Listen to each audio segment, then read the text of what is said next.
Hi everyone.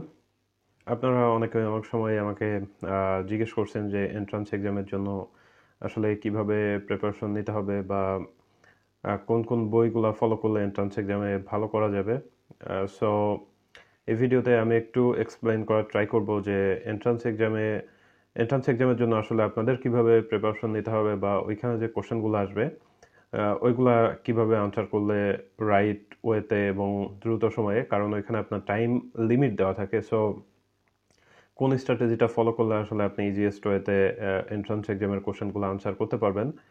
And one more thing, আমি আসলে entrance exam কখনো দিই নাই। সো আমি এখানে যে ইনস্ট্রাকশনগুলো দিব বা আমি যে স্ট্র্যাটেজির কথা বলবো, একটা স্টুডেন্ট যে এন্ট্রান্স এক্সাম দিয়েছে, এন্ট্রান্স এক্সামের জন্য প্রিপারেশন নিয়েছে, তার থেকে আপনারা আমার চেয়ে বেটার আইডিয়া পাবেন। সো আমার এখানে অনেক ফ্ল থাকতে পারে, কিন্তু কোশ্চেনগুলো দেখার পরে আমি যে স্ট্র্যাটেজিগুলো বা আমার মনে যে ব্যাপারগুলো আসছে যে এইভাবে আগাইলে আপনাদের জন্য ভালো হবে, আমি সেই ব্যাপারগুলোই আসলে এখানে এক্সপ্লেইন করব। সো আমার এখানে ফ্ল থাকতেই পারে, কিছু ল্যাকিংস থাকতেই পারে।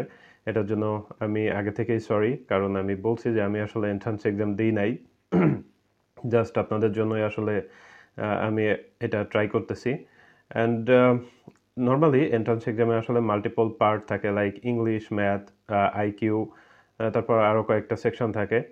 সো সবগুলা সেকশনে কথা বলতে গেলে অনেক সময় লেগে যাবে। আমি আজকে শুধুমাত্র ইংলিশের যে সেকশনটা আছে এই সেকশনে কথা বলবো, এবং আস্তে ধীরে প্রতিটা সেকশন নিয়েই আমি কথা বলবো, এবং ওইখানে এক্সপ্লেন করার ট্রাই করবো যে ওইখানে কি টাইপের কোশ্চেন আসে, এটার জন্য আপনাদের কিভাবে প্রিপারেশন নেওয়া উচিত বা আনসার করার সময় কোন স্ট্র্যাটেজিটা ফলো করা উচিত।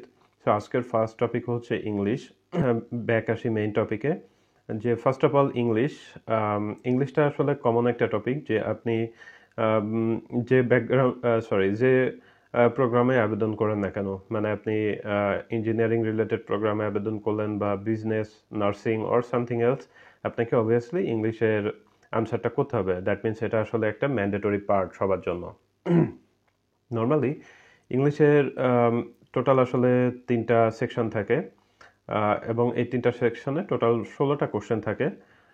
তো প্রতিটা কোশ্চেনে আনসার করার জন্য আপনি 1.25 মার্কস করে পাবেন, কিন্তু আপনি যদি নেগেটিভ আনসার করেন তাহলে আপনার ওইখানে কিন্তু নেগেটিভ মার্কিং থাকবে, এবং প্রতিটা নেগেটিভ আনসারের জন্য আপনার 0.3 করে পয়েন্ট কাটা যাবে বা মার্কস কাটা যাবে। বাট আপনি যদি কোনো আনসার না করেন, ইন দ্যাট কেসে আপনার কোনো মার্কস কাটাও যাবে না, বা হচ্ছে যে কোনো মার্ক অ্যাডও হবে না। তো এই 3টা সেকশনে নর্মালি দেখা যায় আমি বিগত 2 বছরের কোশ্চেন দেখছি, এবং সেখানে কমন 2টা সেকশন পেয়েছি, মানে সেকশন এ এবং সেকশন বি, যেখানে আপনার একটা প্যাসেজ দেওয়া থাকবে এবং প্যাসেজের উপর ডিপেন্ড করে ইউজুয়ালি আপনার হচ্ছে আমরা যে সিনোনিম অ্যান্টোনিমগুলো পড়ি ওই টাইপের কোশ্চেন থাকবে, এবং ট্রু ফলস থাকবে। তবে সেকশন সি এর সাথে আমি ডিফারেন্স পেয়েছি। একটা কোশ্চেনে দেখছি সেকশন সিতে কিছু গ্রামাটিক্যাল গ্যাপ পূরণ থাকে, আবার আরেকটাতে দেখছি যে আপনার রিয়ারেঞ্জ, আমরা যে রিয়ারেঞ্জগুলো করছিলাম 9-10-এ বা ইন্টারে থাকতে, এই টাইপের কোশ্চেন থাকে। সো এই সেকশন সিটা একটু ডিফারেন্ট হইতে পারে, বাট এ এবং বি এই দুইটা কমন থাকবে, যে ওইখানে আপনার গ্যাপ পূরণ থাকবে, সরি কি বলা এটাকে, সিনোনিম অ্যান্টোনিম থাকবে, এবং বিতে থাকবে হচ্ছে ট্রু ফলস। তো ফার্স্ট অফ অল আসি সেকশন এতে।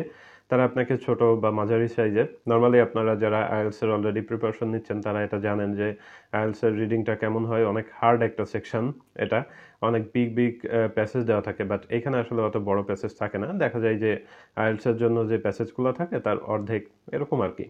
সো এরকম আপনার সেকশন এতে একটা প্যাসেজ দেওয়া থাকবে মাঝারি আকারের, সেখানে কিছু ওয়ার্ড তারা হচ্ছে যে বোল্ড বোল্ড করে লিখে রাখবে, এবং পরবর্তীতে 5টা কোশ্চেন থাকবে এখানে। এই 5টা কোশ্চেনের ভেতর আপনাকে তারা হয়তো জিজ্ঞেস করবে যে এই ওয়ার্ডের সিনোনিম কি হতে পারে, বা এই ওয়ার্ডের কাছাকাছি ওয়ার্ড কোনটা, এই ওয়ার্ডের বিপরীত অর্থ বা অ্যান্টোনিম কি হতে পারে, এরকম আর কি।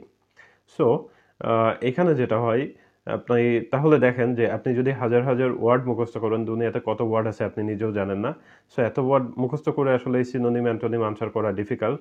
এর জন্য অবভিয়াসলি যে ভোকাবুলারি আছে সেটা পড়া অবশ্যই ভালো, বাট এইখানে আপনাকে কিন্তু একটা টাইম ম্যানেজ করে আনসারটা করতে হবে। সো এই সেকশনের আনসার করার বেস্ট বা ইজিয়েস্ট ওয়ে আমার কাছে যেটা মনে হয়েছে যে আপনি সরাসরি যদি ওই ওয়ার্ডগুলা সিনোনিম বা অ্যান্টোনিম বা কাছাকাছি ওয়ার্ড যেটা সেটা যদি জানেন তাহলে ওকে।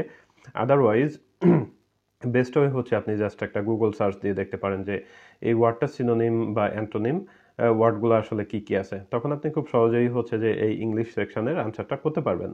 আই মিন এই পার্ট এর যে সেকশনটা সেটার আনসারটা করতে পারবেন। ডিফিকাল্টি শুরু হয় পার্ট বিতে আই থিঙ্ক, কারণ এখানে ট্রু ফলস থাকে আর প্যাসেজটা মোটামুটি একটু বড় থাকে।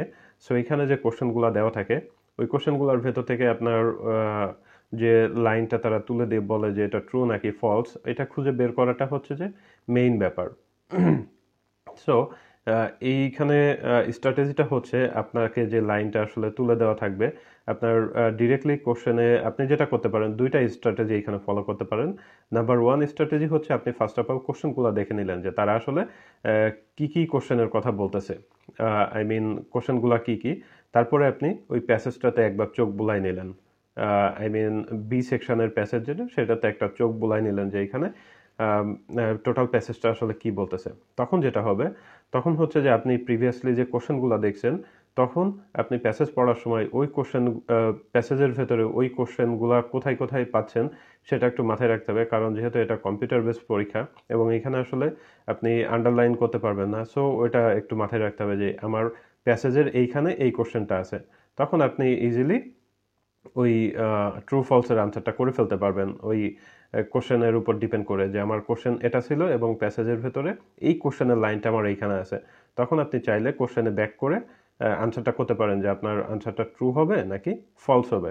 নর্মালি দেখা যায় যে ট্রু ফলসের এটা টোটাল 6টা কোশ্চেন থাকে। এরপরে আসে হচ্ছে যে এইভাবে মোটামুটি আপনি খুব ইজিলি ট্রু ফলসের পার্টটা আনসার করতে পারবেন। এটার জন্য আসলে অ্যাডিশনাল যদি রিসোর্স ফলো করতে চান তাহলে আমি বলবো যে আইএলটিএস এর যে রিডিংটা আছে, রিডিং এর যে ট্রু ফলসের পার্টটা আছে আপনারা সেটা প্র্যাকটিস করতে পারেন। এরপরে যেটা আসে সেটা হচ্ছে যে লাস্ট পার্ট বা পার্ট সি, যেটাকে আমি দেখছি দুই রকম কোশ্চেন হইতে পারে, এটা ডিপেন্ড করে লাইক বেসিক গ্রামার আসতে পারে অথবা আপনার রিয়ারেঞ্জ। আমি যেটা দেখছিলাম এখন সবসময় রিয়ারেঞ্জ আসবে এরকম না, আমি গ্রামারের ব্যাপারটা বলতেছি যে এখানে গ্রামারের আসলে আপনার অপশন দেওয়া থাকে, ওই অপশনের ভেতর থেকে আপনাকে সিলেক্ট করতে হয়। নর্মালি আমরা হচ্ছে ইংলিশ সেকেন্ড পেপারে যখন এক্সাম দিতাম তখন আমাদের কিছু কোশ্চেন থাকতো প্রথম দিকে যে গ্যাপ পূরণ উইথ ক্লজ অথবা উইদাউট ক্লজ। সো উইথ ক্লজের আমরা যেরকম ফিল আপ করতাম এখানেও এরকম যে আপনাকে অপশন দেওয়া থাকবে, আপনাকে ওই সেন্টেন্সটা পড়ে বুঝতে হবে যে এটার ভেতরে বা এই সেন্টেন্সের সাথে আসলে কোন ওয়ার্ডটা যাচ্ছে, এইখানে যে আমার ক্লজগুলো দেওয়া আছে বা ক্লুগুলো দেওয়া আছে এটার ভেতর থেকে কোনটা আমার এই সেন্টেন্সের সাথে ম্যাচ করতেছে। এখন এটার জন্য সবচেয়ে এই সেকশনের আনসার করার জন্য সবচেয়ে বেস্ট হয়ে হচ্ছে আপনার গ্রামাটিক্যাল স্কিলটাকে ইনক্রিজ করা। এখন গ্রামাটিক্যাল স্কিল বলতে আসলে অনেক গ্রামারই তো আছে, তাহলে কোন স্কিলটা ইনক্রিজ করলে আপনার জন্য ভালো হবে। বেসিক গ্রামারের কথা যদি বলি তাহলে tense, right form of verbs, এরপর পার্টস অফ স্পিচ, এরকম বেশ কয়েকটা ভাগ আছে, কিন্তু আপনারা হচ্ছে যে এইগুলা বেসিক যে আইডিয়াটা সেটা আপনাদেরকে নিতে হবে যে একটা সেন্টেন্স প্রপার ওয়েতে গঠন করতে হলে আমার কোনটা আসলে ইউজ করতে হচ্ছে। আপনারা যখন এই গ্রামারের উপর আপনাদের যখন বেসিক স্কিলটা ডেভেলপ করবে তখন ইজিলি আপনারা এই গ্রামারের যে সেকশনটা থাকবে এই সেকশনটা আপনারা আনসার করতে পারবেন। এটাই তো এন্ট্রান্স এক্সামের কোশ্চেনগুলো দেখার পরে আসলে আমার কাছে মনে হয়েছে যে ইংলিশের সেকশনটাই সবচেয়ে ইজি, এবং আপনারা যদি একটু কেয়ারফুল হন তাহলে এখানে টোটাল যে 16টা কোশ্চেন থাকে 16টা কোশ্চেনেরই আসলে পজিটিভলি আনসার করা পসিবল। এটার জন্য আসলে কোনো তাড়াহুড়া করা যাবে না। অ্যান্ড এই তো এটাই হচ্ছে আসলে ইংলিশের এক্সাম, এন্ট্রান্স এক্সামের। সো আশা করি আপনারা বুঝতে পারছেন যে এন্ট্রান্স এক্সামে ইংলিশের সেকশনটা আসলে কীরকম হয় এবং এটার জন্য আপনাদের কিভাবে প্রিপারেশন নেওয়া উচিত।